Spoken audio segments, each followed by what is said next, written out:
Hello, everybody. It's Grant again, and I'm here with Joe D McFee. The name of the show is Grant Draws. I don't have a theme song yet. I was going to make my own theme song, but the guy who was going to help me record it, he's been just a little bit too busy lately. On the show this week, we have Joe D McFee. Yes, a virtually unheard of published self-publisher, comic book writer, and soon to be kind of like a jack of all trades and this type of stuff. Do you want to? And Oh, I'm sorry. kind of destroying the myth of what some people think of me, where they honestly believe that I don't actually draw. And technically I do. It's So, just that it's few and far between. And I just messed up there because I got a little bit too happy. so before we get too far, I do want to bring up we do have a sponsor on this show. It is Joe Bachman and the Independent Creator Directory. Do you know about the Independent Creator Directory? Yes, I am on that directory. I still have to finish my profile page for that, but yes, I am on said directory. And it is a great little resource for those who are looking to collaborate with other people or those who are looking for different services as a whole here Yeah, from different creators from where I'm at in the industry to grants level to those that are just beginning or just those that really do it for a hobby. It is the ultimate resource of those who do this work independently and can offer you different resources and services within different budgets. yeah, I agree with you. Yeah, I mean the hardest part is keeping your your profile up to date, right? Mm-hmm. But Yeah. And for I think it's like the low price of $20, you get to be on there forever. right, So it's like a one lifetime deal. So it's not like it costs that much if you are creative and you want to be a part of it. It doesn't cost you that much for a lifetime deal to have your information out there and searchable amongst others that are of like caliber and quality and professionalism. exactly. And look So at me, I'm up here selling things. I'm selling yeah, things really, already. we should be paying for you for this. Yeah. So let's see who's in the chat. Obviously, as I just said, Joe, Yep. Donna, hi Donna,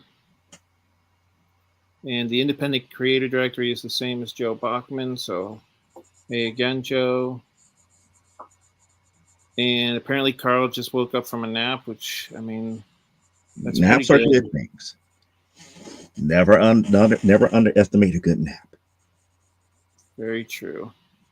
And Don Dulles just snuck in, which Ooh, people who don't know, Don actually does a lot in the creative sphere for comic books as, if I could say, a marketeer.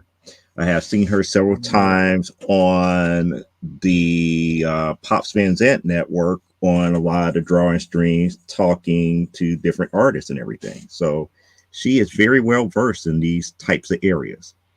maybe I need to talk to her because I have been thinking about hiring a marketing person. Um,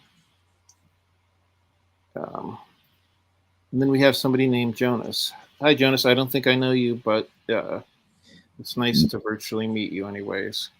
New people are always good to meet because you never know that one new person may become a lifetime fan of yours. So Exactly. hopefully you enjoy tonight's show and you participate in Grant's draw stream from this point forward. So, do you want to zoom out at all and explain what you're doing here? Oh, and don't forget to like and follow and all that jazz. Well, what I'm doing here, and I'm going to zoom all the way out. Well, not really that far out, but what I'm doing here, I'm taking one of my older drawings here, and I'm in the process of flattening it. And what flattening is, this is like the first layer of colors that really determines how you will go about painting the rest of it or coloring the rest of the actual image. Now, mind you, most people would stop at this point, if especially if it looks, decent and nice and whatnot. But when you get into like the higher levels of painting or coloring and detail for comics, you're going to have to worry about like your highlights, lighting sources, and all this other stuff. And the flatting is like your base level of all your colors that's basically put out there on a page before you really get into the highlighting the shadows and all the other good stuff about it here. So what I was doing before the show, I got the majority of this character already flatted and everything. I was showing Grant before we started a little bit behind the scenes about what an actual flatted image should look like when you're done coloring it and everything. So I'm just trying to finish up coloring around the character before I could get like the basic background color around her. Now, mind you, I am not a professional flatter, because a professional flatter would normally use like the lasso tool and lasso around the actual lines here. I don't do that. I don't do that because the way that I learned how to flat really comes back to the people who I know that are professional colorists and what they told me to kind of look for when flatting. And the reason why I kind of do more of like a dirty coloring flatting type aspect here is because that way, beyond a shadow of a doubt, when I'm done, I know that the colors are actually touching one another without gaps. And I know people are just about to get ready to ask, well, what do you mean by touching one another without gaps? So I'm just going to bring this image over a little bit here. So if I remove the lines, you notice how once the lines are removed, all the different colored spots, there's no breaks within the colors whatsoever. Everything, all the colors are touching one another. Now, for me being, kind of like the control person that I am, I might come back and smooth some of these edges off like so. But it doesn't mean that I flat it incorrectly. It's just that it's just kind of like my preference here. But if you notice, all the colors are touching one another, and it has no breaks in between. Right. I So think that when I bring back in the lines here, you can see that I went too far over. So I need to correct that. Right. So I think that gets to what Carl was saying. Carl was asking, why not you just use the fill tool on that layer? Because I think that's what you're trying to avoid, right? You want the fill tool is good depending on how good you are with the actual selection tool. Now, mind you, when you use the selection tool, you have to actually hit the very center of each one of your lines in your drawing. You just can't go to the edge and just say fill, because even if you did it that way, you still could have gaps in between your two colors. So you have to make certain when you use that the selection tool, you have to go dead center of your line and then select everything. And then when you go for your next color, you have to make certain that you hit that dead center again to make certain that that color touches. Because if you use the fill tool, it is never guaranteed that your colors are touching correctly. And you have to then remove your lines and then fill in the spots that you need to fill in. This way, the way that I'm doing it, you only have to do it once. One time and one time only. You could go over the lines and everything to that magnitude and not have to worry about whether or not the colors are touching. Perfect example. Let me go over to this side before I can show you what I mean. You see how I have some of this darker gray and the blue over the lines and everything to that magnitude? Yeah. And let me select the color again because I did it before. You're messing up over there. No, I'm not messing up over here. I know, I'm joking. No, I just didn't have it selected beforehand. So that's my temporary background color, this purple. So when I come up in here and start coloring on this side of the line, everything that's on that side of the line that I'm coloring, I know for a fact that that purple color is going to touch the other colors perfectly fine. Why? Because the line is not the actual endpoint. It actually extends over. So when Right. I go ahead and remove the lines, you see that it touches perfectly fine. No breaks whatsoever. Right. So that's the reason why I do it the way that I do it. I could do it with selecting and fill, but there are certain aspects of doing it that way that I have to take in consideration. And no, I don't need any materials. Why is telling me, like, oh, I guess because my mouse accidentally hit that. Okay. But getting back to where we was at here.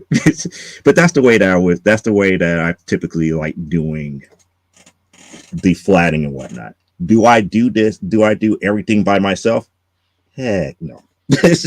I Oh, actually hire people to do the coloring and stuff for me now so that because was going to be my I'm not next very question. I'm not very good at this. I know enough to get something done, Yeah. but for like anywhere between like a 24 and 32 page book, no, I'm not skilled enough nor fast enough to get Yeah. I'm, that type of work done on my own. yeah. I hire somebody to do my flats for me because, to be perfectly honest with you, it was my least favorite part of doing the comic book. I thought it was really boring. And the people who flat, I can't believe how little they charge, to do the flats. I mean, I think the guy that I work with now charges me $10 per page. So That's I'd not be, bad at all. yeah, so I'd be crazy not to do it, right? Mm-hmm. So yeah, It's so a very lot of a lot of people. So you normally hire somebody to do this for you? Yes. Normally, I'd hire somebody to do all the coloring for me. Oh, okay. It's just like I said, it's very rare that I actually do like when I do an art print, I do an art print. I do it from beginning to end. So that's one of the reasons why I do know how to do this. But before I used to never deal with digital at all. I used to Oh, be really? like old school with markers and Bristol board and all this other stuff. So when I used to do a print, it used to be a true one of one. Okay. It wasn't until recently that I have actually started to do digital inking. And once I started doing digital inking, I started learning all the other stuff that I needed to know, such as the digital coloring as well. Am I good at it? Not really, but I'm learning as we go here. That's all So, people well, I can shouldn't do, say right? learning as we go, but getting better at it as we go. I just don't force myself to constantly do it all the time because, like I said, normally if I'm doing it, it's normally for a comic book. And if I'm doing it for a book, I'd rather get somebody professional involved and get it done and over with as opposed to doing it myself and then worrying about, well, can somebody come behind me and make it work? So what about the 3D stuff that's in your comic book? Do you do that, or do you hire somebody to do that? That I do 100% on my own using Dodge Studio. Right now, I'm in what is called Clip Studio Paint. So I'm in Clip Studio Paint as we speak, but that's a whole different I was going to different ask that program too. altogether, and it's out there and it's a free product. Dodge Studio is technically a free product. You could get the actual program itself for free. Now, all the add-ons for like your models and stuff, you have to pay for. So that's the caveat to that. That's the catch. Hmm. So you could learn how to do all your modeling and your panels and stuff with the program by itself with the free stuff, but the thing about it is like you won't have like the different clothing options, you won't have like the different modeling options, the different shaping options for the human aspect of some of the characters and everything. And two, you get more of the more of the add-ons. So now, how long does it take you to do a drawing in that, though? I mean, would it be possible for you to do like a whole comic book in that style? Yes, I just got through finishing up with Primetime Saturday Night #4, which is a 52-page book, Oh wow! all in DOS Studio. Yeah. And for those who've been on my podcast, I shouldn't call it podcast, but my weekly show, I have actually did it from beginning to end without a script, mind you. Now I did have like an outline of everything that I wanted to do within the issue and everything, and I moved it over by accident. Uh, I did everything verbatim from scratch. And when I say from scratch, without having an actual script in front of me. Right. So they saw how I put together all the imagery and everything from jump. And then for those who stuck with me throughout the whole entire process, they saw some of the lettering as well. Oh, So cool. And you do the uh, lettering yourself too? yes, I do the lettering in Illustrator, Adobe Illustrator. Right. Well, technically, part of it in Photoshop and the rest of it in Illustrator.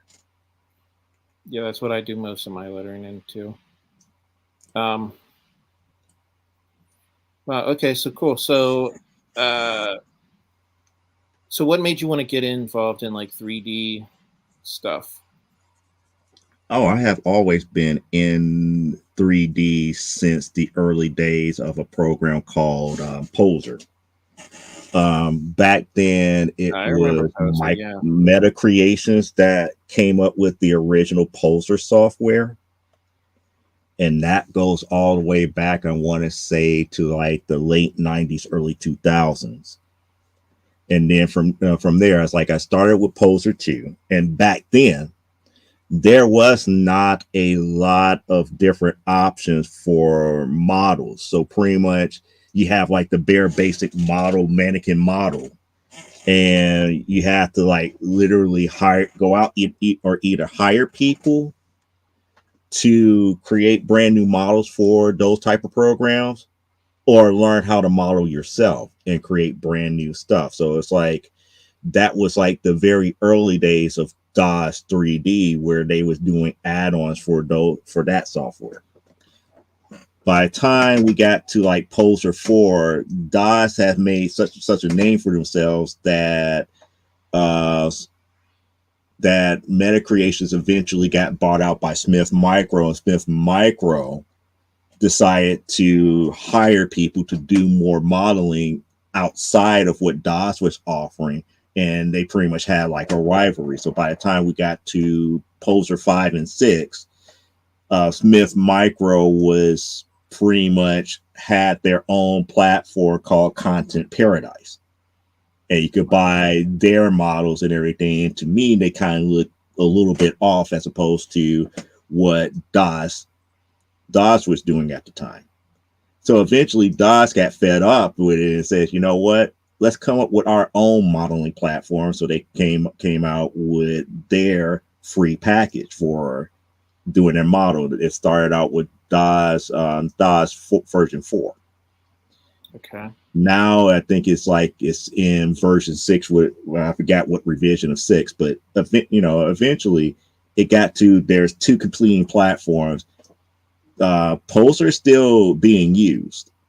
However, I went over to and used the DOS stuff because to me the DOS stuff looks that much better, and they enhance their rendering aspect to do iRay rendering, which was equivalent to how like a lot of the Sun Microsystems 3D rendering was being done.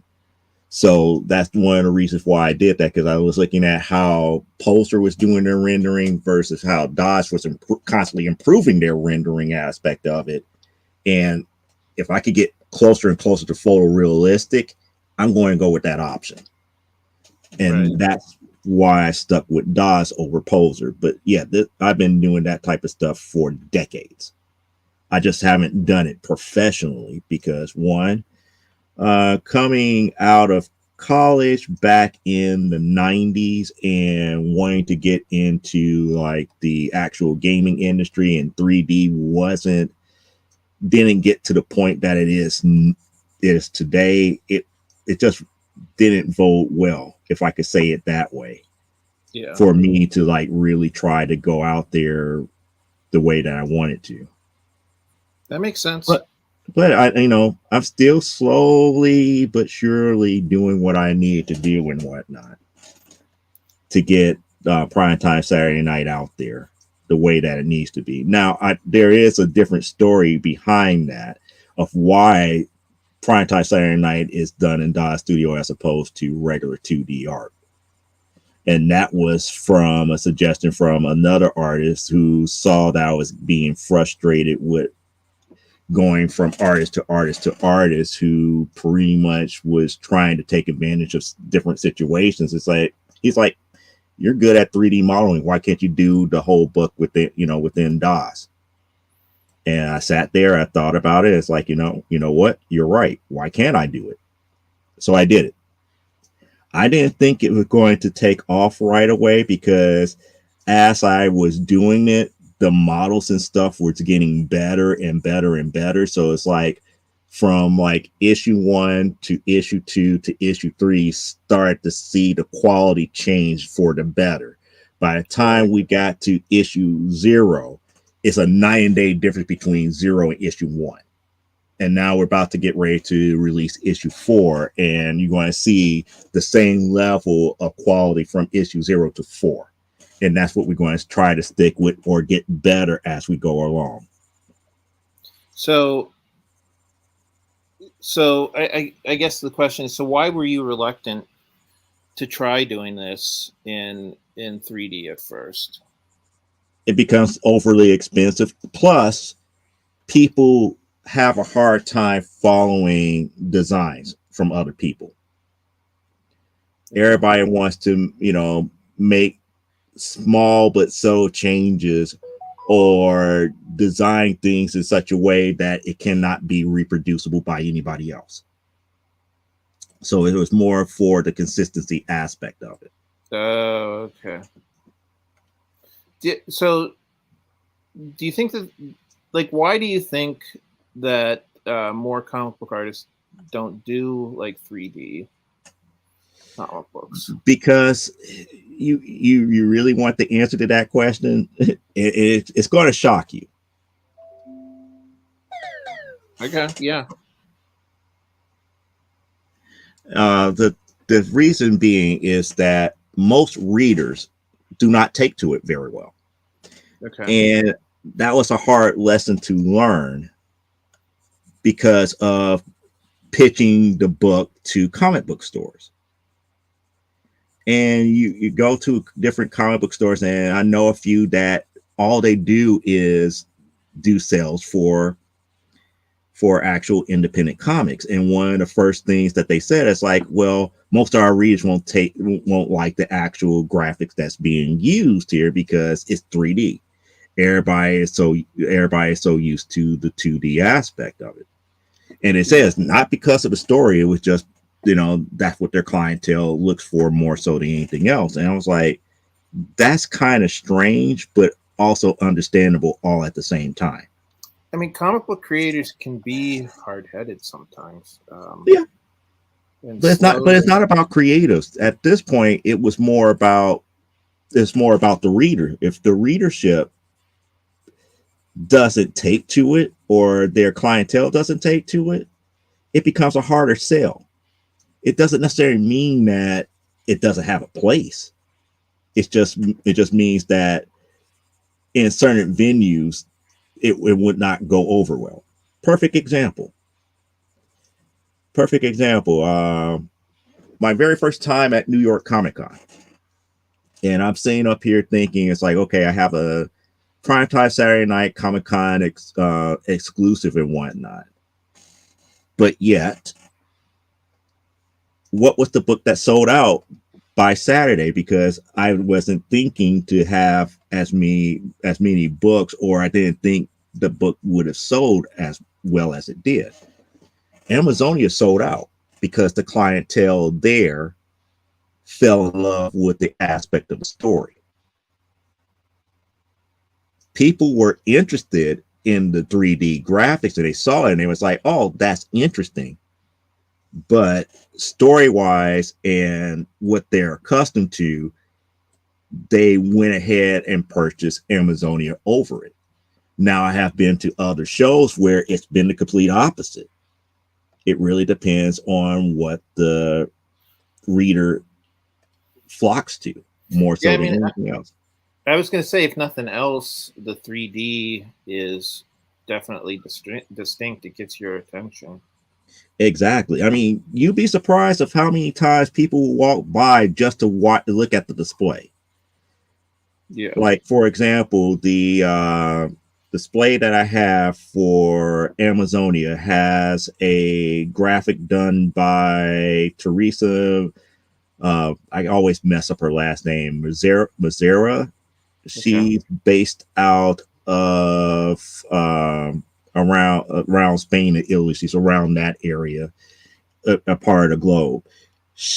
Her work is best known for, like, if you remember the Winx Club and everything. She did a lot of artwork for the Winx Club, comic books and everything to that magnitude. Did a lot of the character designs and stuff to that magnitude. So I commissioned her to do an image of Elisa Masters, that's who I'm actually coloring right now. Oh.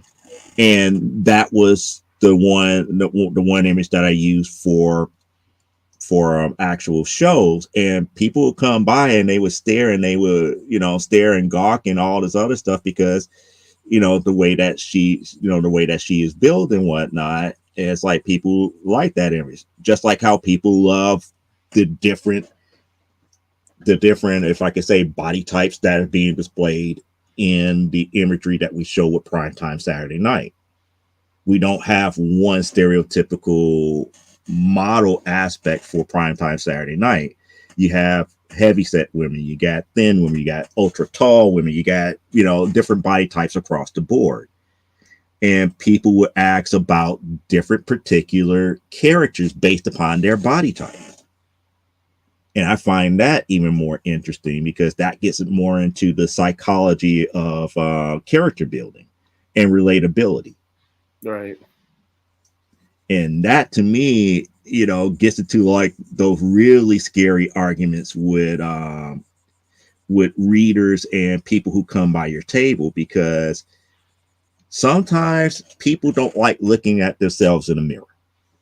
I'm going to go ahead and leave it at that as far as that comment, because that means I have to go into kind of like some of the other experiences that I have dealing with the AWF book and the character designs for Primetime Saturday Night. It's an interesting story nonetheless. It's just more along the lines that, people feel a certain way when it comes to imagery and how they view themselves. And that's kind of like the weird thing as a creator. Sometimes we create that mirror for other people to look through. And sometimes they don't like looking at themselves. Right. And so now, from what I've seen, your story kind of focuses on professional wrestling. Is that correct? Primetime Saturday Night focuses in on the television broadcast of that professional wrestling. Okay. While if I could say, the parent book, AWF, talks about the overall or overall wrestling federation itself, which is a training ground for the next generation of superheroes. Okay, I see. So that was the key thing. Primetime Saturday Night came about because of a complaint about the lack of pro wrestling in it. So instead of trying to shoehorn more pro wrestling in the story behind AWF, I just said, you know what? Let's forget about that. Let's just create a sister book. Call it Primetime Saturday Night. Let it be the actual television broadcast of the professional wrestling. And some of the, on-screen storylines would tie back into AWF and vice versa. You know, the things that happens outside the ring may find itself coming into the actual main book, and tag, we kind of, tag team in and out from there as far as, stories is concerned. Right. And for some reason, when we did that, primetime Saturday night became very successful. Now, AWF, on the other hand, is still a tough sell because of the simple fact that it's not your average comic book in that aspect here. Because people are expecting pro wrestling. It's really not 100% about pro wrestling. It's about the fact that this wrestling federation is more or less about training those that have superpowers, and they don't even know it. Oh, okay. So So, okay, so professional wrestling is like kind of like the training ground for. mm-hmm. Okay. That, like, it's kind of like the cover for everything that's been happening. Cool. I like it. I like it. So So yeah. it's like the owner kind of sort of know that it is, or at least the former owner kind of sort of knows that it is, but he kind of gambled it away to this one college student who beat him in a poker game. Oh wow. So now it's pretty much this, young college student now owns this wrestling organization because, he's like a big pro wrestling fan and this, that, and the other.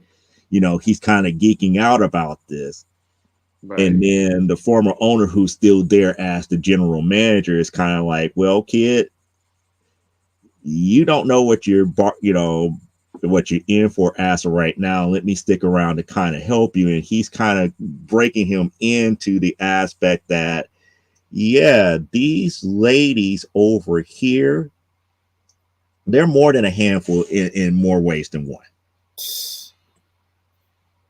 So he's kind of like the guide to opening up his eyes to what is going on. So it's kind of like a bit mystery to everybody as far as which government organization is funding them, how they receive their money and funding to keep things open, because again, they're doing these pro wrestling shows as if they were a functioning organization, but yet at the same time they're a struggling organization.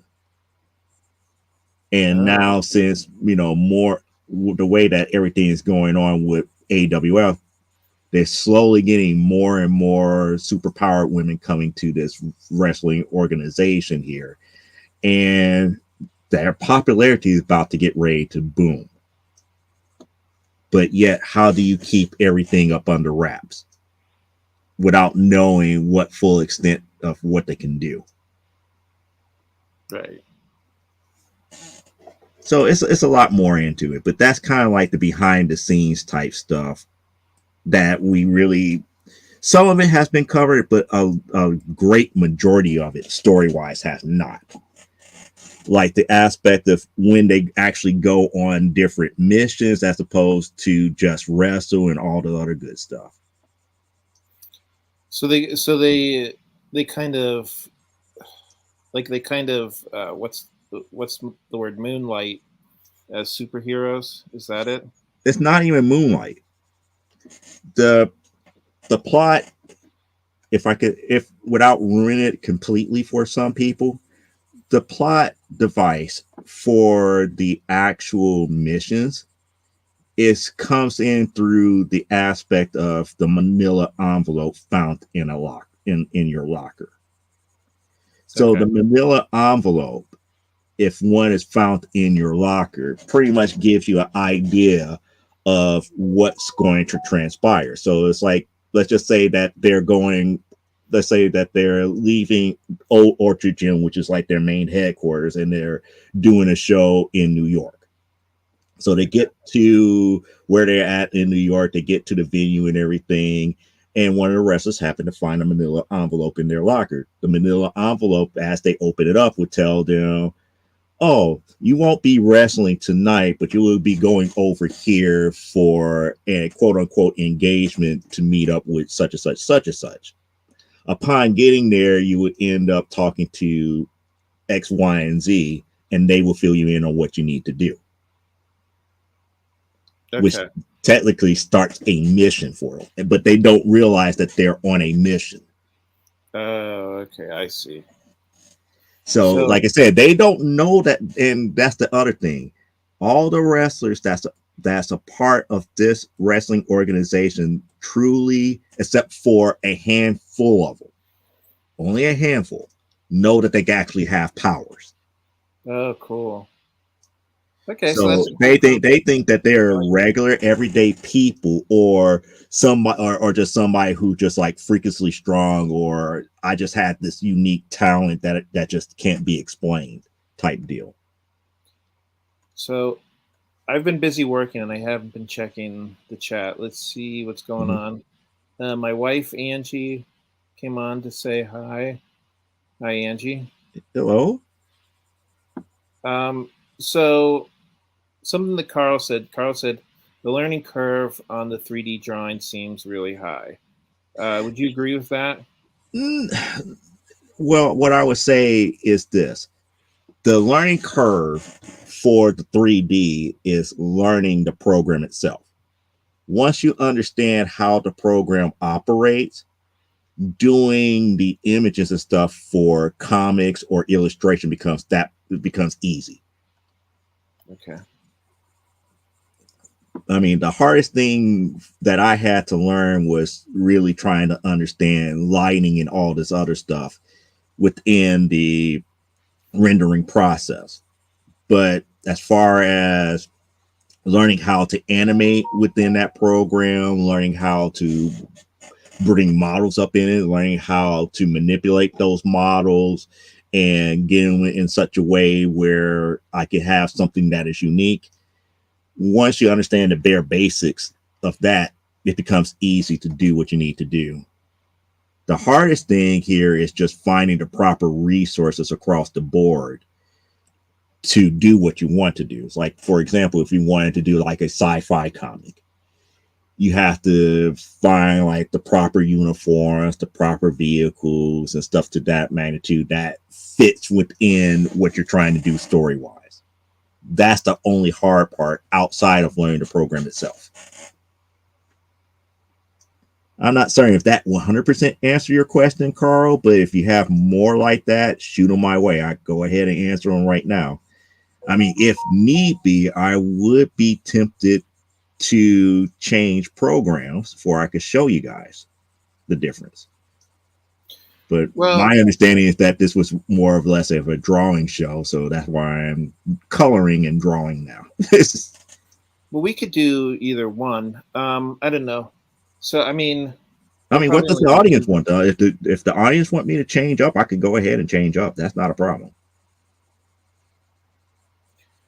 So, So, yeah, if anybody has more questions or if they want to see what the 3D aspect is, let us know. Um,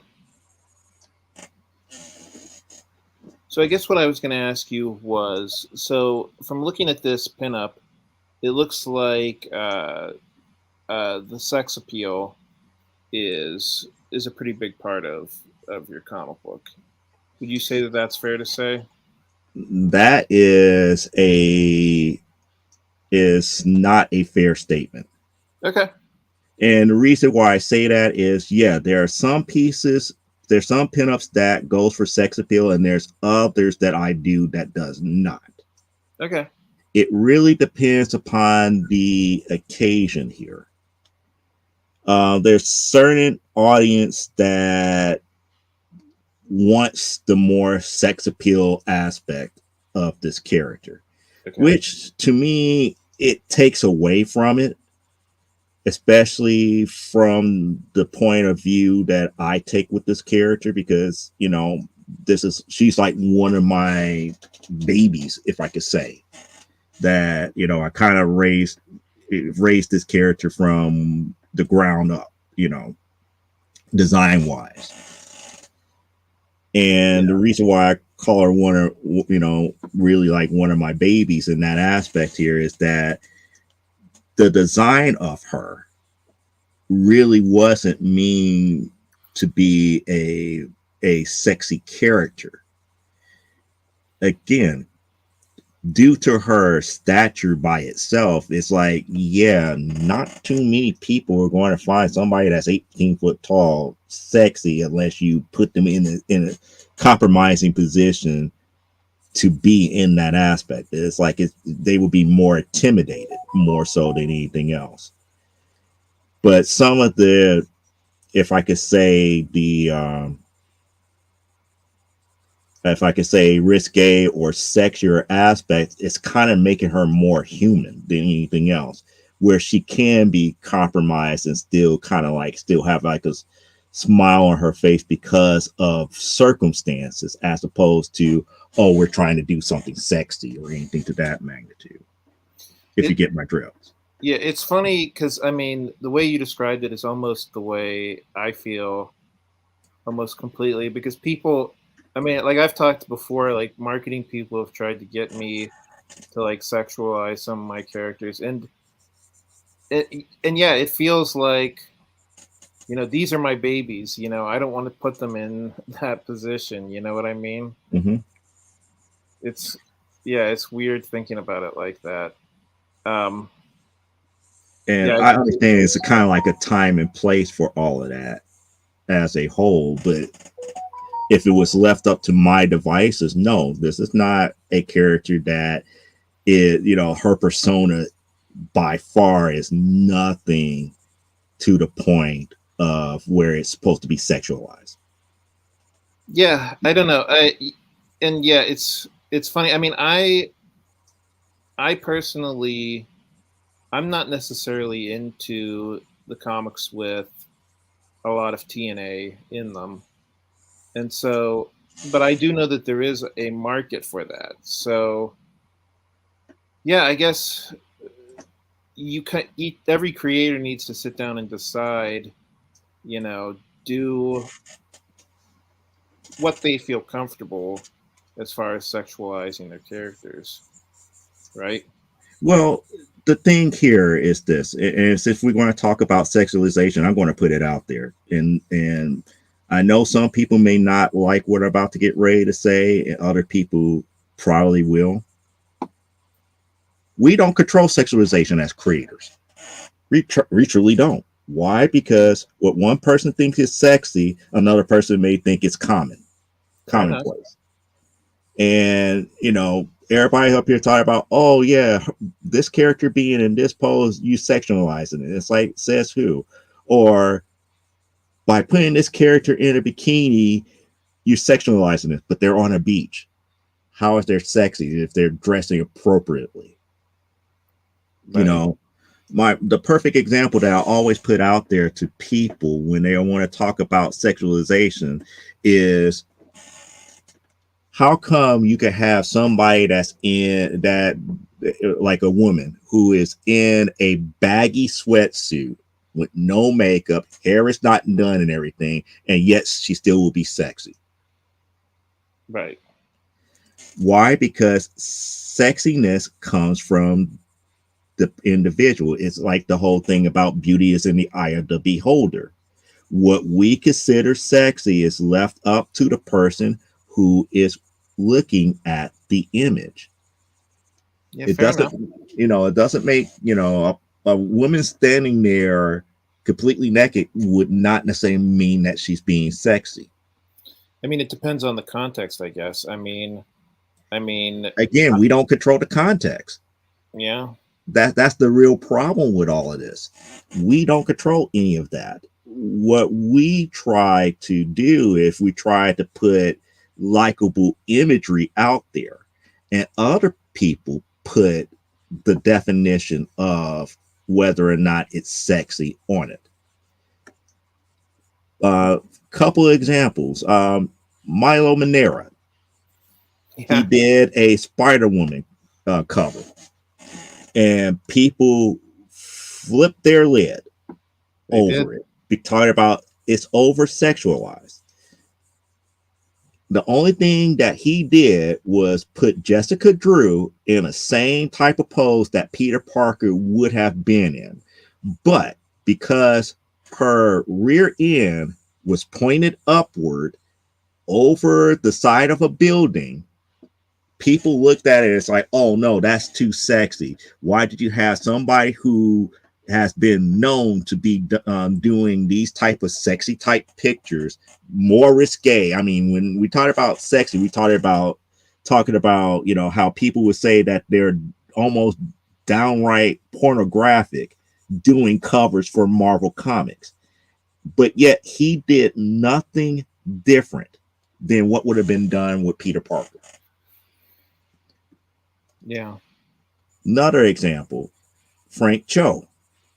I believe the book was Wonder Woman number 3 or 4. I can't remember if it was 3 or 4. I could pull the book out in a little bit here if people are really interested to see the image here. Pretty much it was just Wonder Woman in kind of like a fight pose where her the bottom part of her girded skirt comes up and you saw part of her underwear. The image got approved by a couple of DC editors. The writer took offense to it, talking about it was over sexualized. After pitching a fit about it, they told Frank, oh no, we can't accept this image anymore. We're going to have to crop some of the image out. And at that point, Frank pitched a fit and decided to not work on Wonder Woman from that point forward. Oh, wow. So we don't hold the context of whether or not something is sexy. It really depends on the person who is looking at it. Right. Yeah, I guess, yeah, I see what you're saying. So you can try to not sexualize your characters as much as you want to, but ultimately that's going to be up to the readers whether or not they're sexualized. Exactly. I guess I'm more so, but you specifically, your intention is not to necessarily sexualize these women. Nope. Because again, when you think about some of the actions and stuff that the average person does, if one gender does it, it seems like it's fine. If another gender does it, it's overtly obscene or overly sexual. Right. And that, like I said, it comes back down to individuals and tradition. I'm not one to argue it for or against either. Only thing I can do as a creator is pretty much put it out there in the context of the story that I'm telling. Right. If you felt that it was too sexy and was not called for, that's on you. And you do, if you purchased the book, you do have a right to tell me that it was overly sexy, and I have to actually listen to you to find out why you think it's overly sexy or sexualized. But if you're not a customer in that aspect, I mean, customer as in somebody who paid for the content, and you're complaining, it's just more along the lines, you just saw something that you didn't like, and that's just your opinion, and it doesn't matter in the bigger scheme of things, because of the simple fact that I'm actually trying to tell a story. You're trying to make up a story based upon what you saw, which is not true.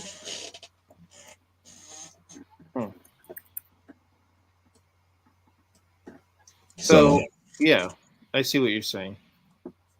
So now, okay, go ahead. Yeah, go ahead with your question.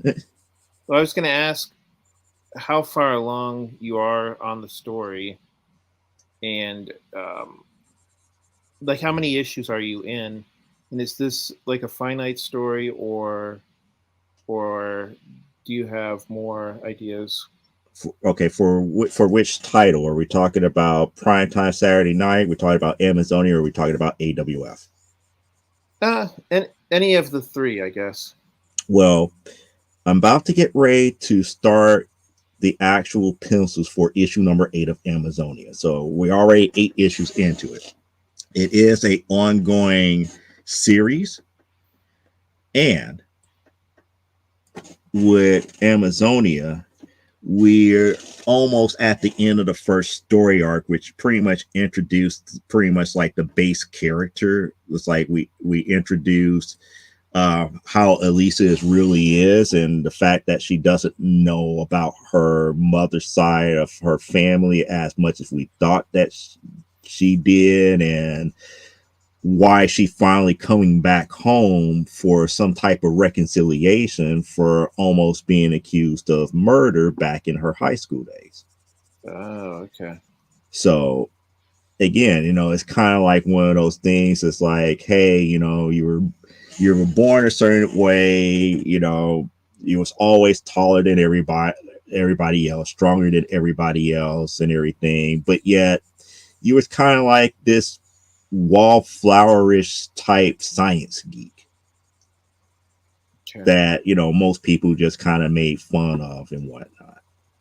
Oh, okay. So, by the time you get to your senior prom and everything, and you finally dress up for the very first time and everything, and people finally get to see you as the stunning beauty that you are, a group of guys try to test your date's mettle. They end up beating him up. You try to stand up for both him and yourself, and one thing led to another, and people ended up dying as a result. Not because of malicious intent. It was more out of self-defense.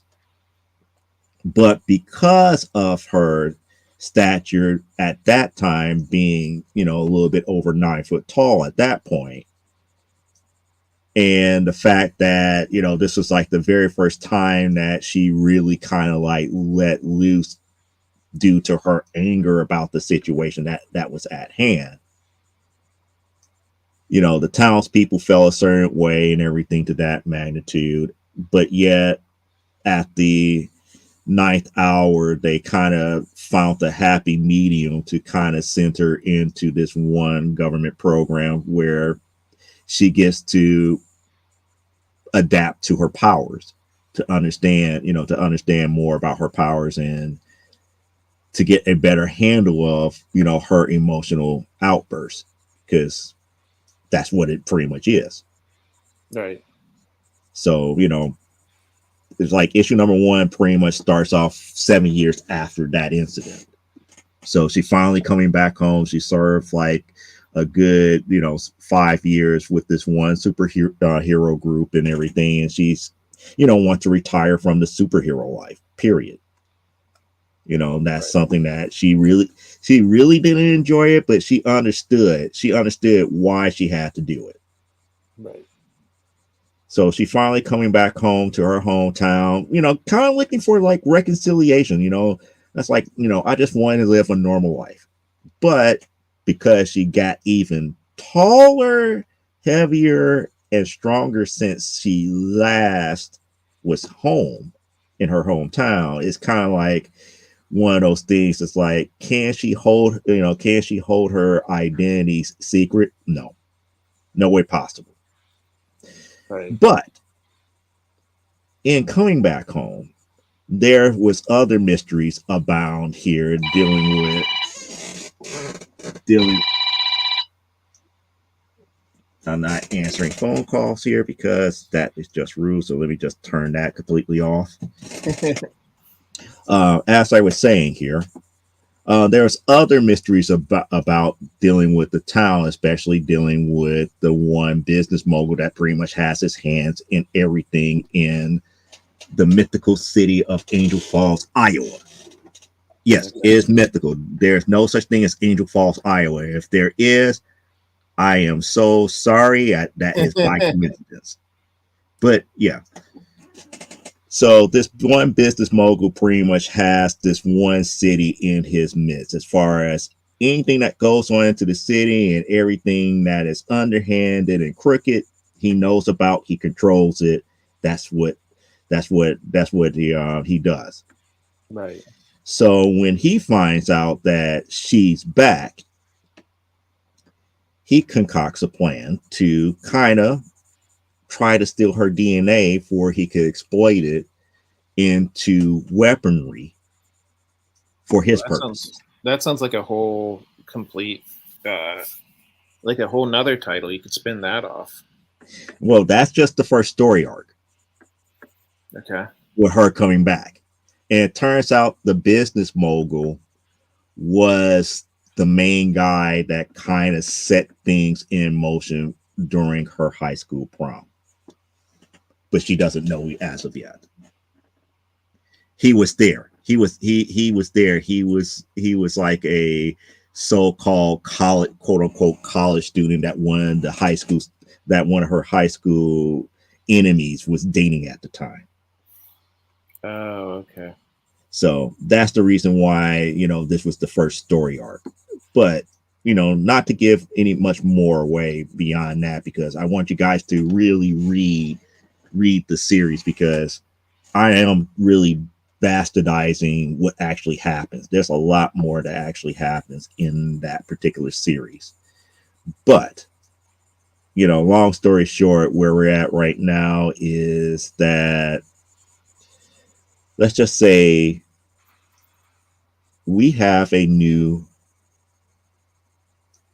villain that has hit the scene as a result. And she's going to have a major aspect. And if people like her, she might get her own series. Yeah, I'm definitely intrigued by it. But like I said, I don't know how people are going to take to it. I'm almost at the end of the first story arc. The first story arc goes about 15 issues, and we're only on issue number 8. So we're about at the halfway point. The reason why I really want to get into the second story arc is the second story arc gets into her mother's side of the family. And that to me is going to be the key thing dealing with Elisa and how she sees herself from this point forward. Because once she knows about her family history, at least from her mother's side of the family, everything changes for her. And when I say everything changes for her, I mean literally changes dramatically. So now, And then you're going to get to see some of the other influences of how I designed the character. right. So, so now are all three of these stories kind of like interconnected? In a weird way, yes, but not how you think it's interconnected. Okay.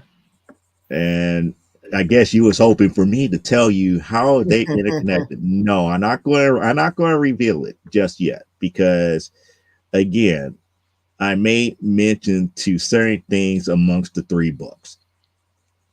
Right. But I will give people this hint.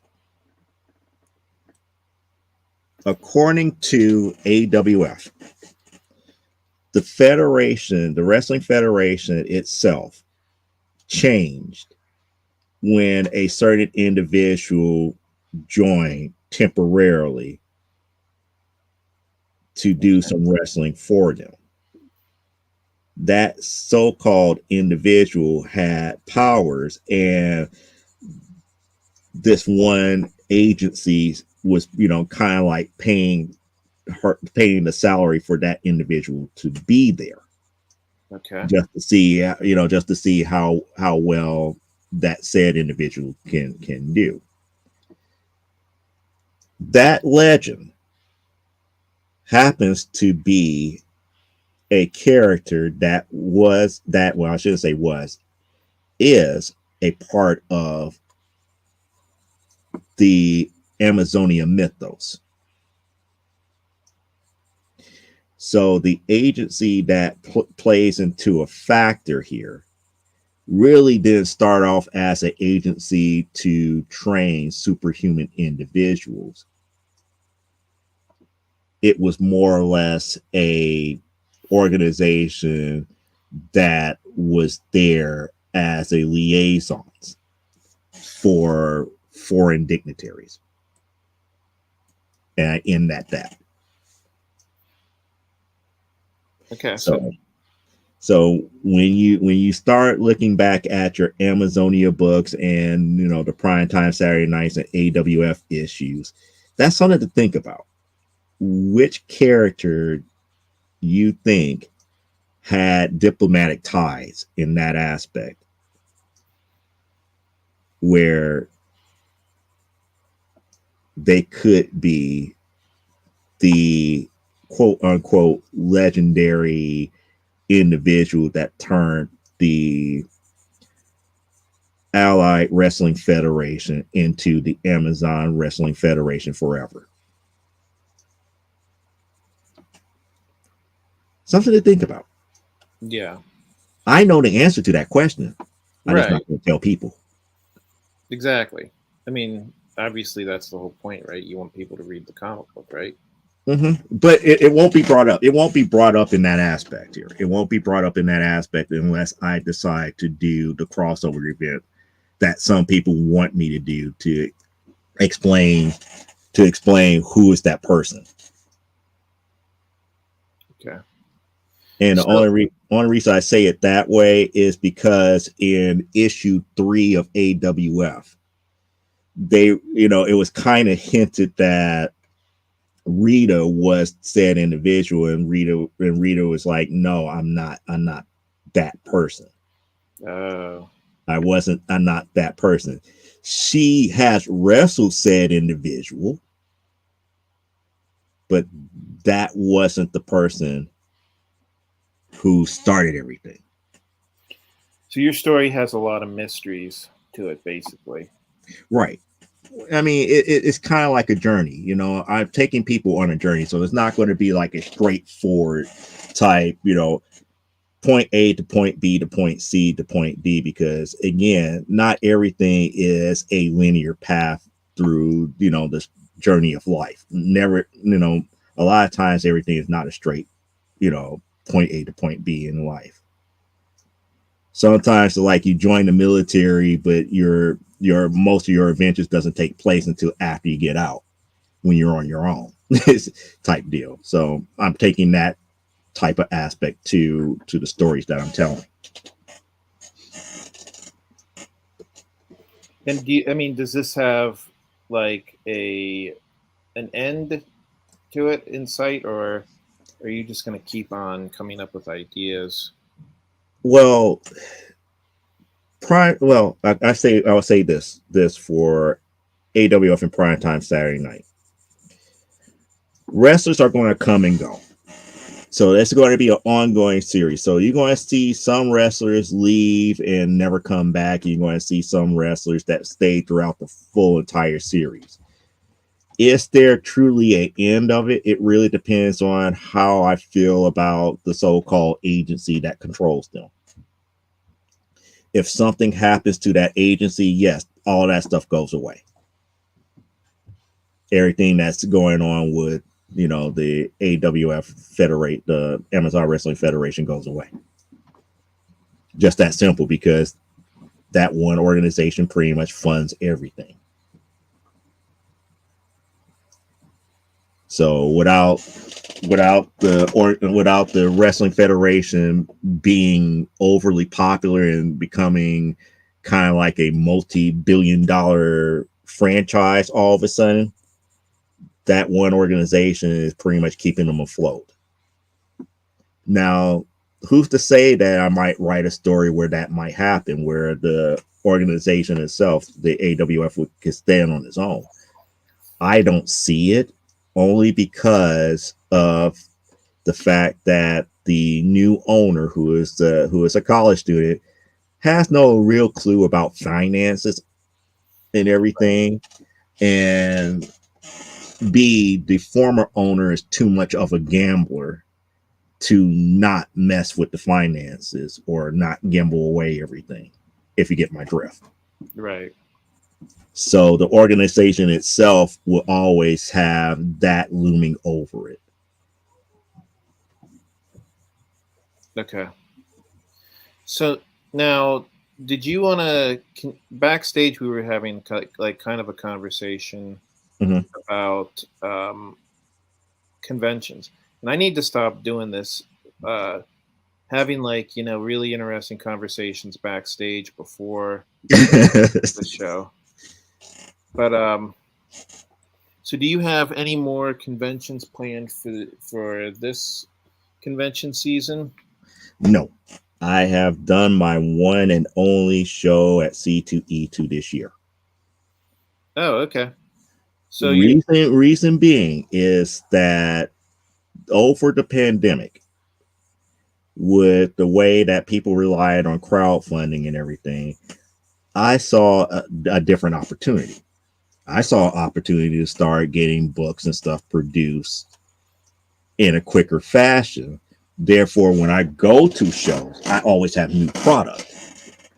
And once we were slowly coming out and shows are starting to ramp back up again, I still feel the same way. I still feel that, oh, let me take this step backwards to make certain that I have new product.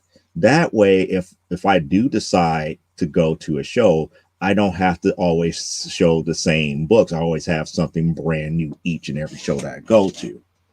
So if I'm constantly going to shows and spending money on to exhibit at a show, that also takes away money that could be applied towards making new comics, or in this case, we got an upcoming role-playing game coming out, other merchandise that we could produce rather cheaply or inexpensively. And I hate using the word cheaply, inexpensively, and everything to that magnitude. oh, So so you have a role playing game based on your comic book? yes, based upon the wrestling game, the wrestling, the wrestling, if I could say, the wrestling comic book, Primetime Saturday Night. It is Wow. part of the plus two system created by Nicholas Tockard, which is, in a way, you could kind of consider it a sister game to Hybrid Sons of Gods and a child game to the next RPG that he comes out with. All use the plus two system, and they're all intertwinable. They're all intertwined to one another. So pretty much, when it boils back down to it, if you pick up my role playing game, you won't be too far away from how his game will probably play combat wise. As far as how to create your characters and everything, it will probably be different, but they're all similar and compatible to one another in some form or some aspect.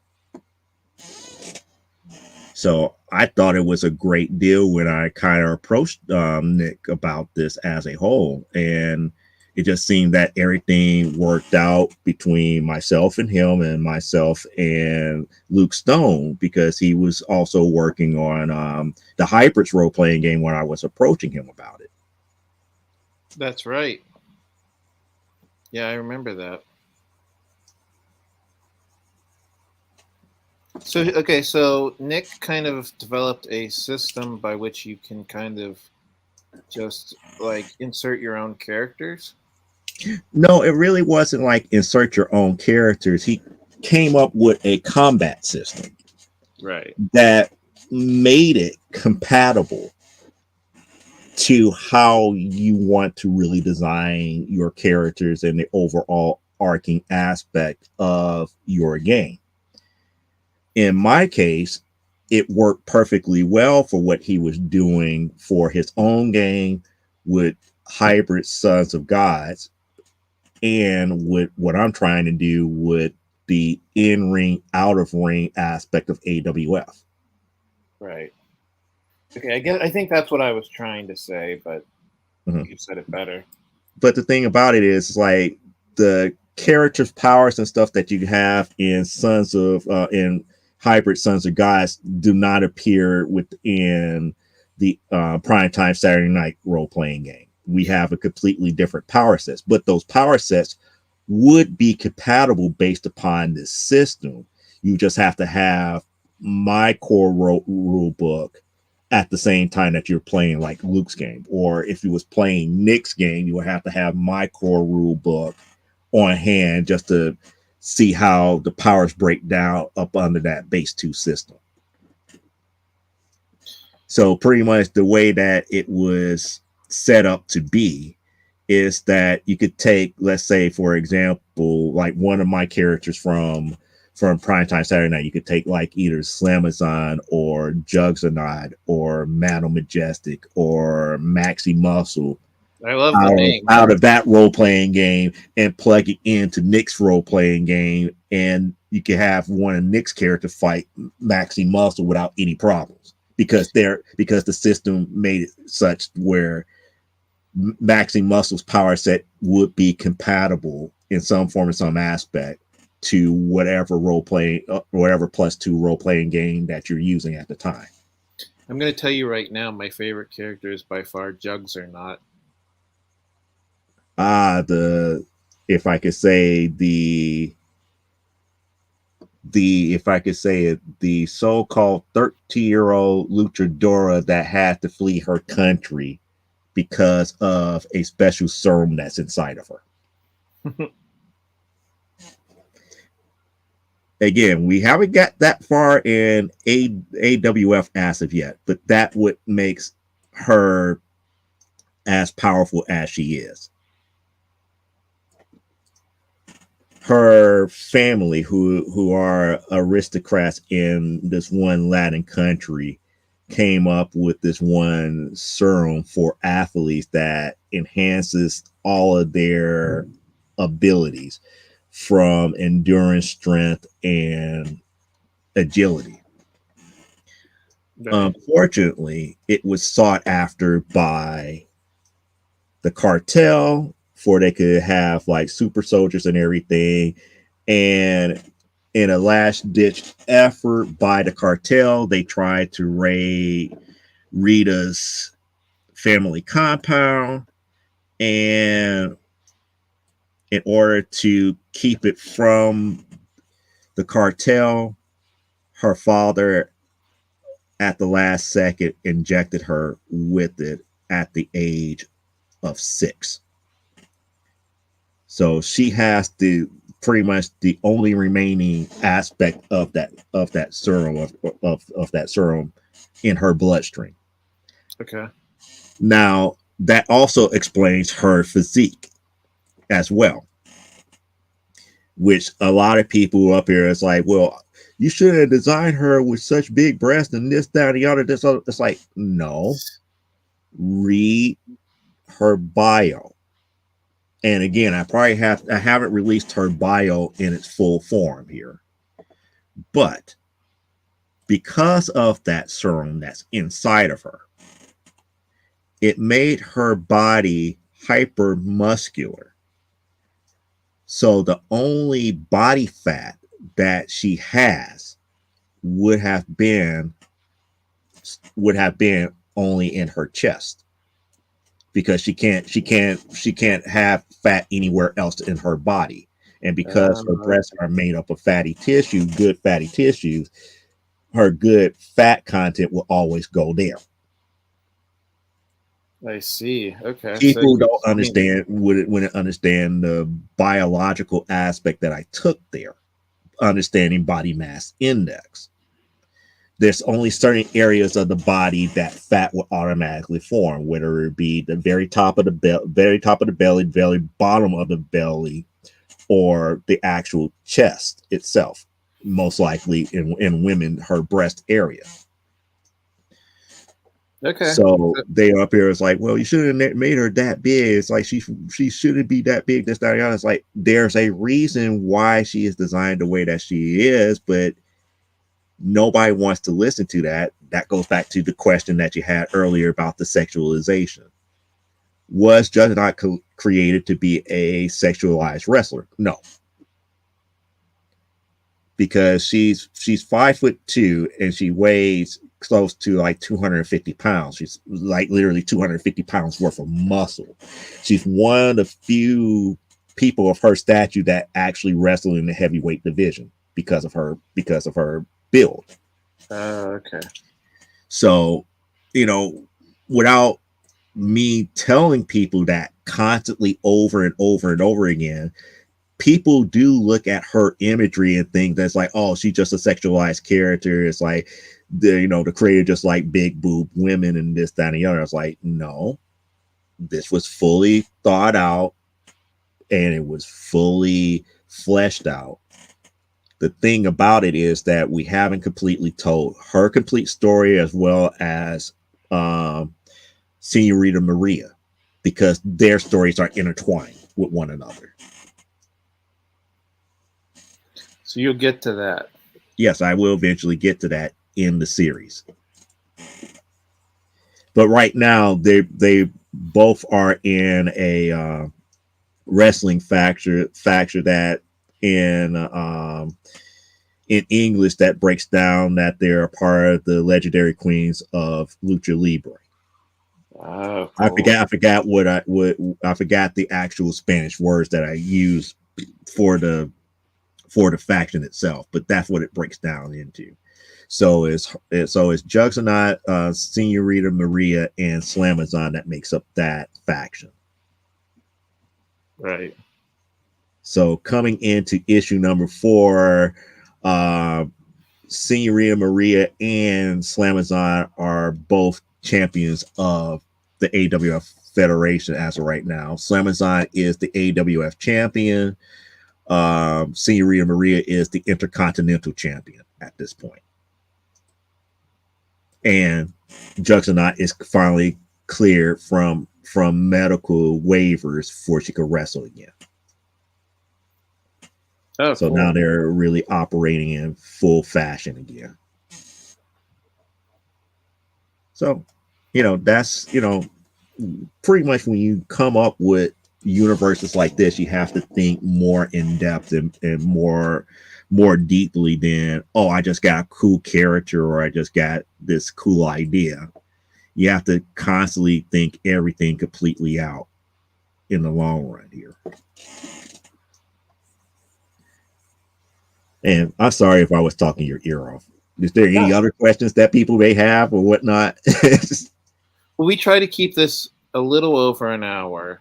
Mm-hmm. Does anybody have any questions in the chat? I know I've been talking a lot, and I probably it's like if I have sold you on one or multiple versions of our titles, you can always go out to our company website, which is agencystudios.com, and you can buy those books directly from us at pretty much the low prices of, if I remember correctly, $3.50 an issue for AWF and Amazonia, and $5 an issue for Primetime Saturday Night, because Primetime Saturday Night on average is 50 plus pages of comic each and every issue. Sounds awesome.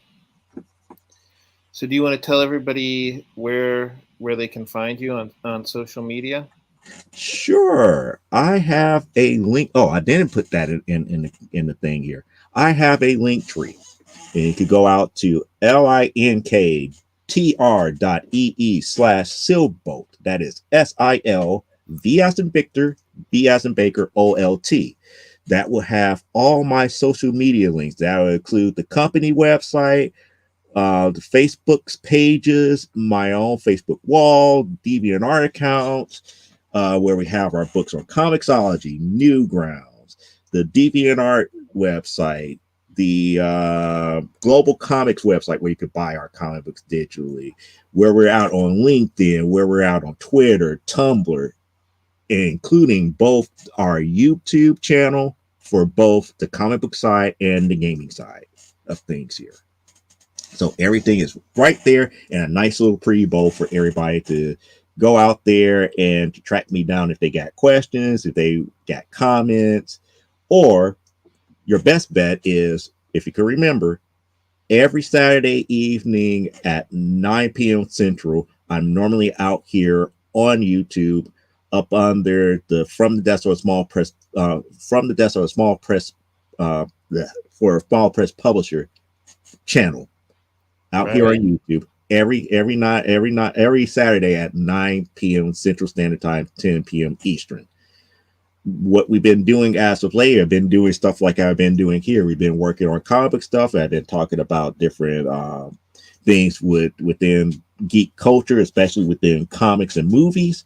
And we've been having fun, having chats about different stuff, what we like, what we don't like, things that are coming up, things that don't make sense to us, and everything to that magnitude. And we're not overly serious or critical. We're not negative by any means, as far as how some other places may go overboard with it. But we're kind of fair and balanced. We kind of see and understand why other people may like certain things, and we always advocate to people, collect and do things that you like. I mean, if you like Superman comic books, get Superman comic books. If you like Wonder Woman books, get Wonder Woman books. If you like sci-fi stuff like Firefly, watch Firefly. We don't care one way or the other, as long as you enjoy it, and as long as you stay positive and get other people, if you get other people the positive aspect of it and get them to like it too, you did your job as a fan. And that's the key thing about what we try to strive for at From the Desk of a Small Press Publisher show. We want to turn people on and not turn people off to things. And that's the key thing in the long run. Yeah, so a lot of people are saying good show. So thank you for being a guest. Not a problem. It's like, for some reason, people get surprised about having me on the show because I'm not one of those type of people that you have to pull answers out of. Yeah, this was a good show. Thank you so much, Yeah, Joe. yeah, not a problem. And I'm sure I'll talk to you again on Nevermind the Furthermore. That's where I usually see you. Or probably sooner than that, depending on your schedule and everything. Because, like I said, I have a show too, Yeah, and I mean, from time to time, I will bring people on, to highlight either some of their projects or talk about things that are on their mind and everything to that magnitude. So you never I know, where I might come and tell to you. It's like, hey, you want to be on the show to promote your stuff? Come on, you had me. It's like, fair is fair. You had me on your show. Now it's time for me to have you on mine, and we're going to try to make you some money. yeah, I like your show, Joe.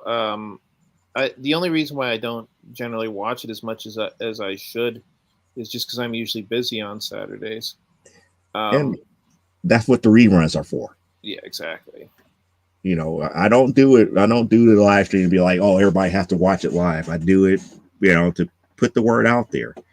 And I see the more I show what I actually do comic book wise out there, the more people were paying attention to the books and stuff that I do. At first, I just used to be able just interview everybody else. Now up here, it's like, kind of like, forget that. Let's show what I actually do. Sometimes people just don't know. People don't think I draw and color and do all the stuff that we do for the books. It's like, yeah, I can do it. Sometimes I do it, sometimes I don't. But I can't. I do have the ability to do so. So, Cool. Well, thank you for your time, Joe. Have a homage. Homage. Slowly I turn, inch by inch, step by step. And eventually, Grant's character finally got the definition of what homage is, and he doesn't feel bad about Memoirs of the Morbid. right. There you go. There you go. There you go, Don. Hopefully that makes your day there. Yeah, I mean, I'm glad that I was able to give all this joy to people, right? Mm-hmm. I mean, that's the key thing. It's like you gave people something great with the one character that is a parody of the Crypt Keeper. Right. Yeah, it seems like people are enjoying it, so that makes me happy, right? It should make you happy. It's something that is spawned from you that tells a story that people enjoys. Just like with Beowulf. And only reason I make always talk more about Beowulf because I like stories like that, and I see how you spent so much time curating that story so it can succeed, as opposed to just throwing it together and just going by the seat of your pants. Yeah, well, That's thank a you. labor of love, and if people don't understand how labor of loves are, then they just don't understand creativity as a whole. Well, thank you so much. I appreciate all your kind words. I'm glad everybody in the chat seemed to enjoy the show. And yeah, um, well, we'll talk if maybe someday you want to have me on your show. Sure, not a problem. And there is time. There's times available here. It just like I said, I just need maybe a couple of weeks ahead of time here, and pretty much it's going to be a simple conversation like we had here. Just talk about I'm, different things because I'm I think I curious. was Because on your show once, but I think it's been a while. a long while. Well, actually, it was for the very first issue of Beowulf. I think you're right. I remember that. It's like, because again, it's been a long while, and like I said, I want to get more. I want people to know Grant a little bit better. Your likes and dislikes, and the fact that you have done a lot of cool stuff when it comes to concerts and just set up of major shows. Well, thank you. I And appreciate that. you have so many stories that you could share to people about kind of like your day to day that people need to get to know to understand why they should support Grant, because why Grant has done a lot of cool stuff, and he just wanted to share the stories that he created himself or been fortunate enough to work with other people to create. Wow. Well, thank you for all of that, Joe. That's not a problem. I mean, put it this way: when you're around people who been there and done that, and they see other people who are going through and they're really putting their all into it, there's a admiration that's there. People will come back and help you out and really put like their best foot forward on your behalf, and that's the way that it is. Right. Yeah. I was just thinking that. I mean, we're all kind of brothers in this, right? Because we're Mm-hmm. all creators, right? Mm-hmm. I mean, when you put something out there, you have no idea how it's going to be accepted by people. So, I mean, anybody who has the guts to do that, they have my respect. It's funny because one of the things that I learned from my trips to going to San Diego, and it's weird because the way that they look at it is like anybody could create a book, anybody could create a comic, one time deal. What other creators want to know is how serious are you about making this book? Are you just in it for the money? Are you in it for telling a good story, this, that, and the other? And once they see that you're serious, that's when they open up the doors for you to be like, you're in, you're one of us. And that's the key thing. It's like if you're truly serious and you really want to get your stories and stuff out there, people are going to come to you with open arms and be ready to accept you in once they see that you are really making the effort and doing the work behind it. And I never forget that type of kindness that I received at San Diego the first year. And I pressed upon a couple of artists who actually saw that it's like I had, actual Bristol boards and stuff of my work, and I was up here working on it, and I was getting their opinion right then and there as I was working on it. That even made a couple of known artists like, come here, let me show you this trick. Let me show you that trick. Let me teach you how to look at this type of aspect. Right. And that's something that, you can't impress upon new people more so than anything else. That you have to have that fortitude and you have to have that drive and seriousness in making your book into something that's special. Once people start seeing that you're serious about doing that, they will go out their way to help you. But it all takes you to do the work. Right. You can't expect people to automatically do it. All right. And I think on that note, I think we're gonna end it. Thank you so much again for being on the show. And thank Not a you everybody problem. for watching. And the final look of this here, let me get this last book Oh yeah, here. you have to get that last little thing. Yeah, and we're completely flatted. So it took me maybe an hour before the show and an hour and some odd minutes in the show to get this completely flatted. So now I could go ahead and go to the next step here, which is actually starting to add like highlights and pinging in all the details and everything to that magnitude. Right. But there you go. Thank you so much, Joe. Have a great night, guys. Same to you. And good night, everybody. Have a great rest of your Monday and have a great rest of your week. Good night.